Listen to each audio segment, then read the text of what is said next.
Olá, pessoal do quarto ano. Vamos então para a nossa última parte aí deste capítulo, que é o investigar as plantas, né?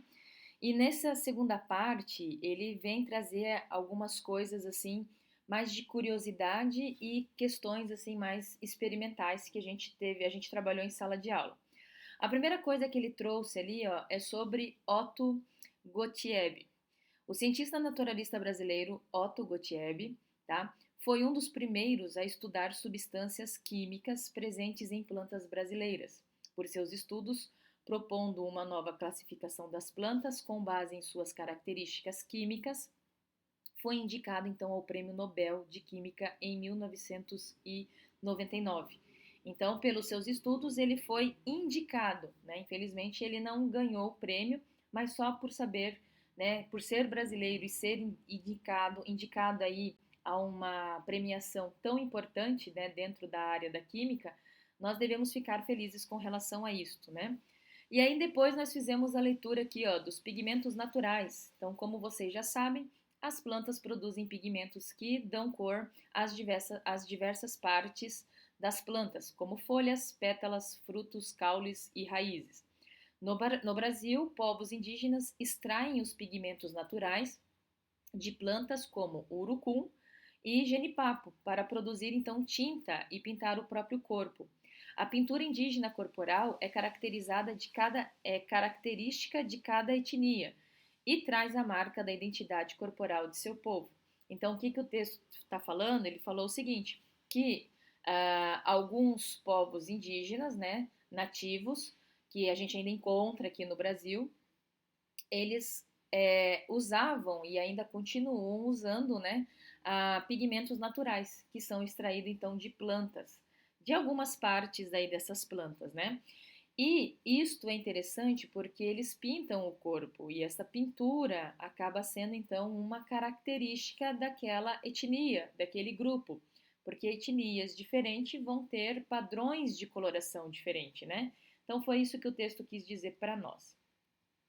Bom, e aí, indo, né, um pouquinho mais para frente, nós falamos sobre solução química, que é uma mistura, né, homogênea, ou seja, só apresenta uma única fase, formada por duas ou mais substâncias. Então, a gente tem duas substâncias que se misturam, formando um único visual, né? As soluções são constituídas de dois componentes: o que se dissolve, né, e se encontra em menor quantidade, e o que está em maior quantidade e que atua dissolvendo o outro componente. Então eu tenho uma coisa que vai dissolver, né, e uma coisa que vai ser dissolvida. Se a gente trouxer para este exemplo aqui, ó, né, a água e o açúcar, a água é considerado solvente, o açúcar é então o soluto, né? Aí nós temos outros exemplos, o café, né, como bebida, tá? O leite com chocolate em pó, o leite então seria o solvente e o chocolate em pó o soluto, né? Ou seja, aquilo que vai ser dissolvido, né? E aí nós temos lá o chá, a garapa e assim por diante. Então são exemplos, tá? Então aqui está mostrando a água e o açúcar formam uma mistura homogênea, ou seja, de uma única fase. Não se consegue perceber a diferença entre essas duas. Então, ao misturar isso aqui, nós vamos ter então o que a gente chama de solução de açúcar em água, né? Então isso é bacana. E aí, na retinha final do material de vocês, deste capítulo, tá? Propriamente dito, nós temos então aqui uma segunda questão, ó. Extração e separação de pigmentos vegetais. São duas coisas, tá? Então, primeiramente, nós vamos falar aqui da extração, né, de pigmentos. Então, o álcool, que normalmente é utilizado aqui, ó, né, que cada recipiente possui, por exemplo, eu vou pegar uma folha, folhas coloridas, né, ou seja, folhas verdes escuras, né? Se a gente adicionar dentro de um pote com álcool, né, vão tingir aquele álcool de verde. Se eu pegar uma folha puxando para a tonalidade amarela, vai colorir aquele álcool de amarelo. Se eu pegar então uma cor puxada para o vermelho, vai colorir aquele álcool para a cor vermelha. Então, Se eu pegar uma folha rajada, né, o álcool vai adquirir uma cor verde clara, porque quando é rajada ela já vai ter características misturadinhas, certo? Agora, se eu pegar folhas, né, amarelas, que a gente chama assim de senescente, ou seja, que são antigas, elas vão deixar a cor do álcool, então, na cor de amarelo escuro, tá? Então, é isso que acontece. E aí vem a questão, né? Por que que as folhas perdem a coloração ao colocar ali dentro do álcool? Isso acontece porque as folhas perdem a cor devido à extração do pigmento, ou seja, aquele pigmento presente, né, vai ficar incorporado ali no álcool. Então, os pigmentos corantes das folhas foram absorvidos aí pelo álcool. Então, isso seria uma extração. A extração é você pegar folhas e colocar de uma mesma coloração e colocar dentro de um vidro com álcool e esperar por algumas horas, tá? Isso é a extração. E agora a gente vai falar da separação. E no caso da separação, a gente vai, como o material de vocês visualiza aqui, nós temos já é, o álcool tingido, ou seja, já houve, né, a extração do pigmento. Aí é colocado essa fita de papel filtro aqui, né? Justamente para verificar como que ocorre a separação desses pigmentos. Então vamos lá. Essa técnica que é utilizada, tá? Para você colocando a fitinha ali dentro, ela é chamada então de cromatografia de papel. Por meio dela é possível separar e identificar a clorofila e outros pigmentos nas folhas das plantas. Lembrando que clorofila é o principal pigmento das plantas, porque dá aquela coloração verde e, além disso, ajuda elas no processo de fotossíntese. Mas se a planta tem outras cores, elas também vão ter outros pigmentos, né? Quando o álcool sobe pelas fibras do papel, os pigmentos são separados no papel e tornam-se possível reconhecê-los com base na distância que eles percorrem.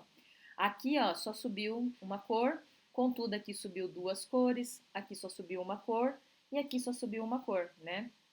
Então, o que acontece com o filtro, né, em contato com esta solução, que está aqui embaixo, ó, né, no interior do recipiente, né?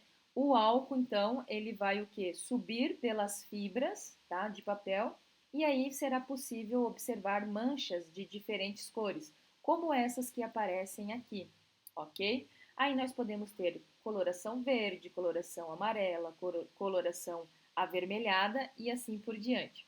Agora, as manchas, né, são os pigmentos extraídos das folhas. Então, isso que é importante aqui, ó. Isso aqui é pigmentação que foi encontrada. As folhas, elas podem ter, então, mais de um pigmento vegetal, né? Então, não é só a clorofila, ela pode ter outros pigmentos que vão dar cores diferentes. Tudo bem?